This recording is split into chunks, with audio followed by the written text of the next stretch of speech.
John Hollinger, noted NBA insider from The Athletic, he's been doing this day by day, has been revealing his top free agents by position. And today was the one, honestly, he's done point guards, he's done shooting guards. Today was the one I was looking forward to the most because I thought, what have we said the Suns need to do? What's their offseason to-do list? It's got to sort out Chris Paul, right? Mm-hmm. Trade DA. Trade DeAndre Ayton. And they get 17 wings. Wings. They need to go to Buffalo Boneless. Wild Wings, and they need to get the boneless, and they need to get regular, the habanero. All of them, all the different flavors, right? They need to get wings. So here are the wings that are available in free agency. Now, some of these guys, they're not going to come close to affording because that's the other factor here in this, right? What can you afford? What mechanisms do you have in place to pay these guys? Have you waived and stretched Chris Paul? Do you have the full taxpayer exemption? Do you have the mid-level taxpayer exemption? What do you have, right? All of these different mechanisms. So hopefully they have the non-taxpayer because that's even more money. Hopefully. Tier 1, he doesn't list anybody. He says there's nobody who's a Tier 1 free agent small forward. Tier 2, guys that we can rule out because they're more than the mid-level. Chris Middleton and Bruce Brown. Okay, rule those guys out. You're ruling out Bruce Brown. What you think? He did say he wants to stay with the Nuggets. Okay. I don't know if he I can. can afford him or not. I don't know if he signed a 2-year contract that has a $6.8 million option. He could turn that down, but Denver can only hold his non-bird rights, so they're limited to offering a starting salary of $7.8 million. That's a 20% raise, but the most they could pay him is $7.8 million. Yeah, and he might be able to get more than that. I think he could. Probably will get more than that. I think he could. He put Dylan Brooks in that Tier 2, more than the mid-level, less than the max. I don't think he's coming here unless the market absolutely dries up for him. If he does, I'll be really curious to see what the market is like for Dylan Brooks, given everything he went through this year. Me too. He's going to go somewhere, and somebody might buy low on him. I mean, he's a pretty good scorer, right? He's not a great three-point shooter. He shoots about 35%, but he's a guy that's going to get you 14, 15 points. He could score. His shot selection is a little sketch, right? So's half the leagues. Yeah. I mean, he's one of those no, okay, fine kind of guys, in terms of his shot selection. But defensively, and I think discipline-wise, if you put him on the right kind of team, surrounded by the right kind of guys, then maybe he wouldn't be. Because let's face it, that whole Memphis team was a little undisciplined last year, and that's putting it really politely, right? Yeah, With Ja Morant as your figurehead. So we go to Tier 3. Now, this is where maybe you start to get to part of the store where the Suns could go shopping, depending on what they do. Okay. Mid-level exception, guys. Got Talen Horton-Tucker from Utah. He's on the list. Matisse Thybulle, is on the list. Kelly Oubre is on the list. Now, I thought he was going to get more than the mid-level, but Hollinger has him as number 6 on his list and as a mid-level guy. Would there be a reunion? Could that be possible if the Suns had the mid-level? Would they want to spend it on Kelly Oubre? I don't know. I like him. I've always liked him. Now, he went to Golden State, and remember he got off to a terrible, terrible start with the Warriors when he ended up with the Warriors. I mean, he couldn't hit the broadside of a barn for a while. But he is a skilled, athletic player that's considered a 3-and-D. He's not the most physical defensive player, but he's not a bad option.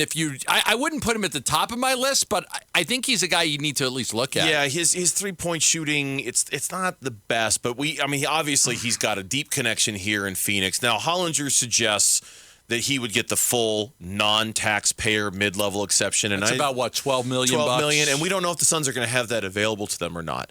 Max Strus is number 8 on his list. Now, Tim Ring poster or not, in some ways I think Max Strus is almost exactly what the Phoenix Suns need, and I'll give you the very specific reason why. He is an extreme high-volume 3-point shooter. Yes. He will shoot a lot, and he will make a lot. About 37%, which isn't a lot, but it's a high enough percentage on that many attempts that you want him going bombs away. If you want to increase your team's 3-point profile by having somebody who takes more, that's your guy. That's your guy. He could help. He could really help stretch the floor, knock down threes. He's put himself in the opportunity. He said money's a factor here. He said money is a factor. So, I do think that he's going to look to see, if somebody wants to, pay him more than, somebody else will. That might be where he goes. He said, obviously, money is a thing. That's for anybody. There are moments you work for, the opportunities that can be life-changing, so you can't ever take that out of it. But I love playing basketball. That's always going to be the first thing for me. Playing basketball the right way, being comfortable in a place to do that, making sure I'm compatible with what the organization's about and what they do. A couple other guys stood out, and one because there's a connection with Frank Vogel, and that's Danny Green, number 15 on the list. He's older. He's 36. He's coming off a torn ACL.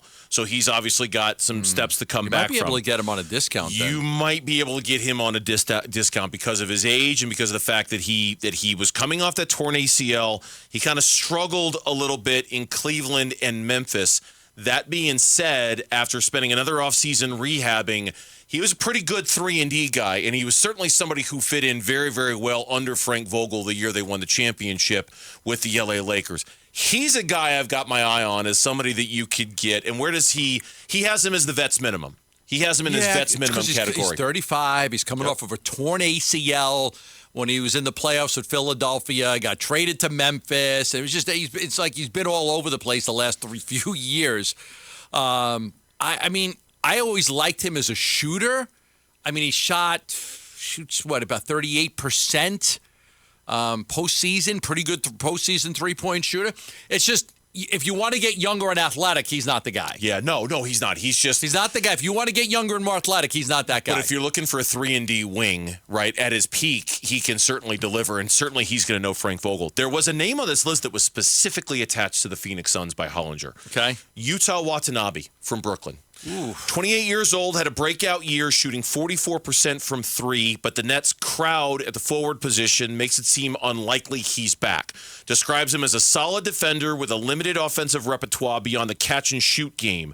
And he writes specifically, quote, one obvious place to look for him on a minimum deal would be Phoenix. The Suns will likely need to sign several minimum deals to fill out their roster this summer, and Watanabe could be reunited with Kevin Durant and again play off him for open threes.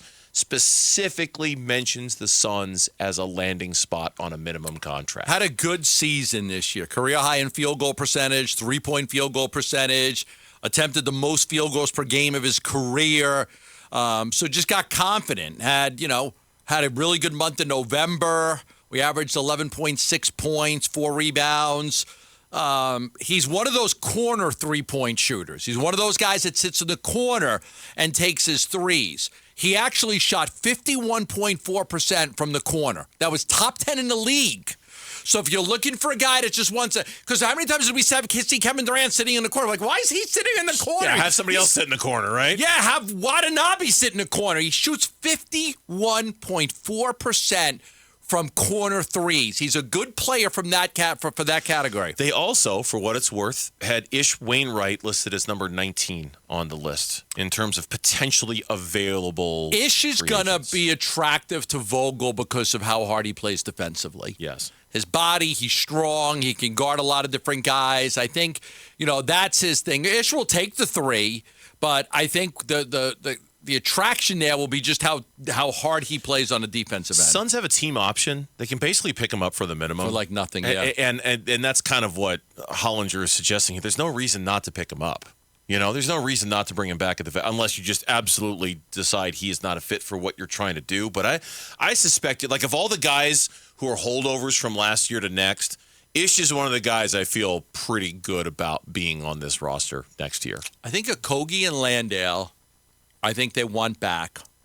Not sure on Ish, but it does. But again, that's an end. That's your 13th guy on the roster. Yeah, but that's not a guy that's going to get a lot. He's there in case you have injuries and guy that can play at the end of a blowout game one way or another. He's that, and he plays hard. He practices hard. And he's a good teammate. Yeah.